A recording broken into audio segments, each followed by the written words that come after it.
Assalamualaikum dan apa khabar murid-murid?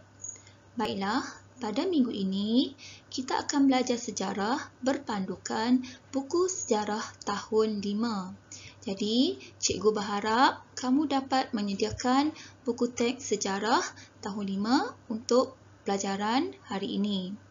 Bagi murid yang belum memiliki buku teks, kamu boleh rujuk buku teks digital yang telah cikgu masukkan di dalam Telegram. Baiklah murid-murid, jika dilihat isi kandungan buku teks sejarah tahun 5, terdapat 12 unit tajuk yang perlu kita pelajari. Untuk tajuk hari ini, kita akan belajar tentang institusi Raja Payung Negara. Baiklah murid-murid, berpandukan buku teks muka surat 2, murid-murid boleh membaca tentang sinopsis tajuk institusi Raja Payung Negara. Baik, institusi raja diasaskan pada zaman Kerajaan Melayu awal sebagai teras pemerintahan kerajaan. Institusi raja terus diwarisi dan menjadi simbol warisan negara yang perlu dihormati dan disanjungi oleh rakyat Malaysia. Penekanan utama unit ini menjelaskan tentang apa itu raja. Ya, apa itu raja? Kerajaan, konsep wahdat, daulat dan derhaka. Baik, unit ini juga membincangkan tentang kedudukan, peranan raja-raja Melayu serta negara yang masih mengamalkan sistem pemerintahan beraja pada masa kini. Untuk minggu ini, apa yang perlu murid-murid pelajari ialah mengenai pengertian raja dan kerajaan. Baik, cikgu akan beri penekanan tentang raja dan kerajaan serta negeri-negeri yang mengamalkan sistem pemerintahan beraja. Untuk pengetahuan murid-murid, Unit 1, kita akan pelajari institusi Raja Payung Negara. Jadi, tajuk yang kita akan belajar pada hari ini mengenai Raja Berdaulat, Tonggak Kerajaan dan Payung Negeriku. Baiklah, di akhir pelajaran pada hari ini, harapan cikgu agar murid-murid dapat memahami konsep Raja Berdaulat sebagai tonggak kerajaan di negara kita dan menjelaskan tentang konsep Payung Negeriku. Baiklah murid-murid, kalau kita lihat di sini, Raja Berdaulat, tonggak kerajaan. Apa itu raja atau sultan?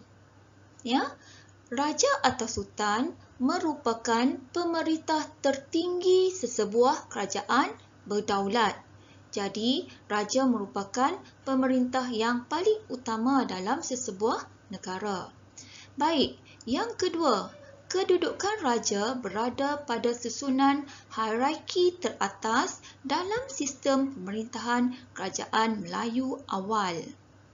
Dan yang ketiga, raja merupakan ketua negeri yang mentadbir rakyat dan kerajaan. Baiklah murid-murid dapat lihat gambar yang cikgu paparkan di sini ya. Siapakah gerangan individu dalam gambar ini?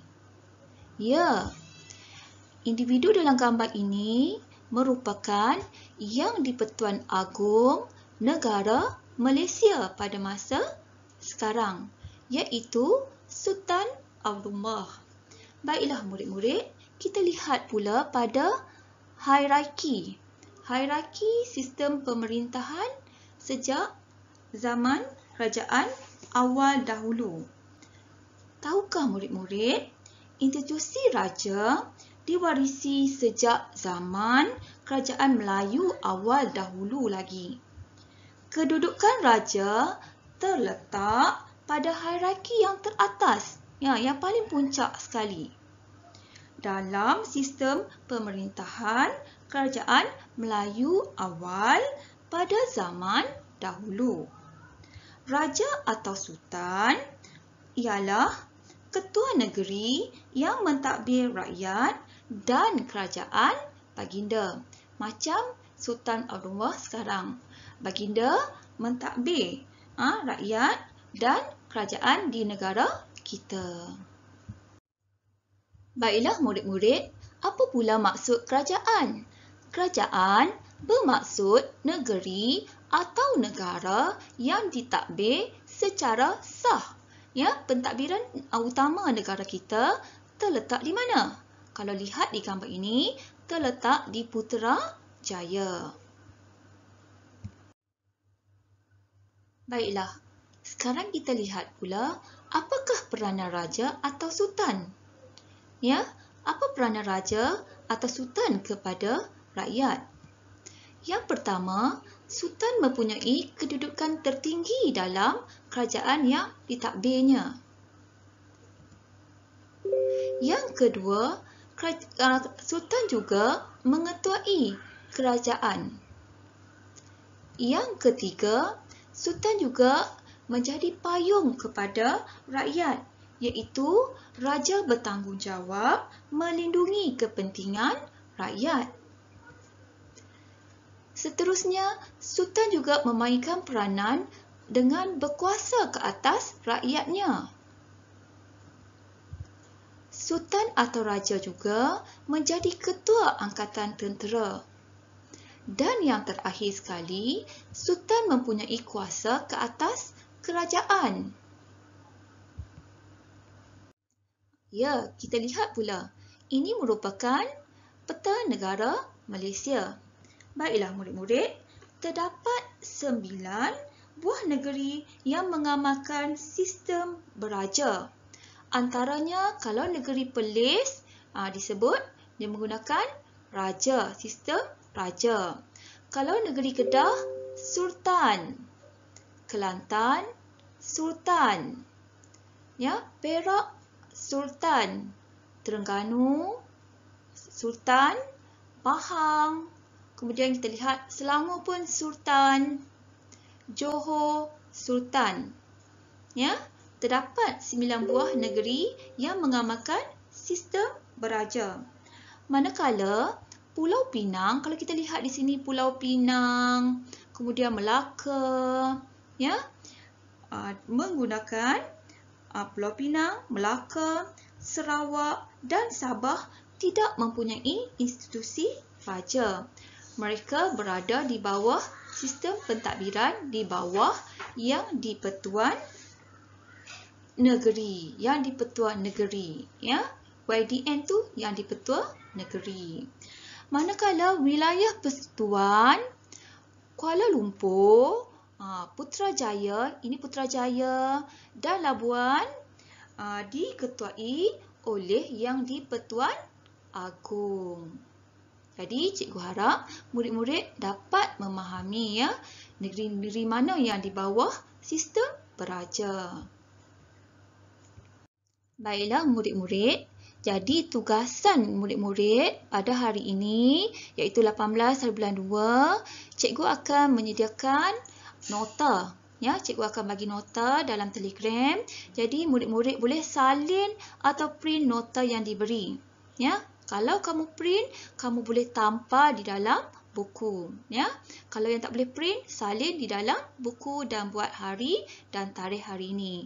Dan lagi satu, kamu perlu jawab 2 soalan.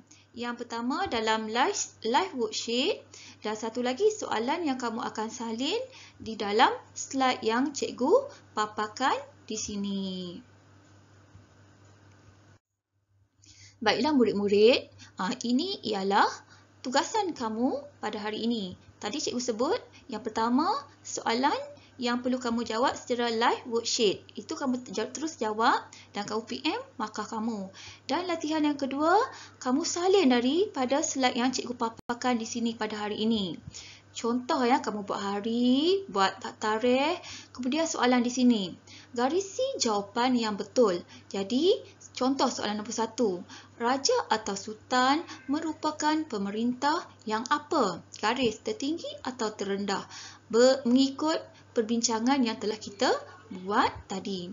Jadi cikgu harap murid-murid dapat menjawab soalan yang cikgu kemukakan pada hari ini, yang kita bincangkan pada hari ini. Jadi itu saja pembelajaran kita pada hari ini. Sekian, terima kasih.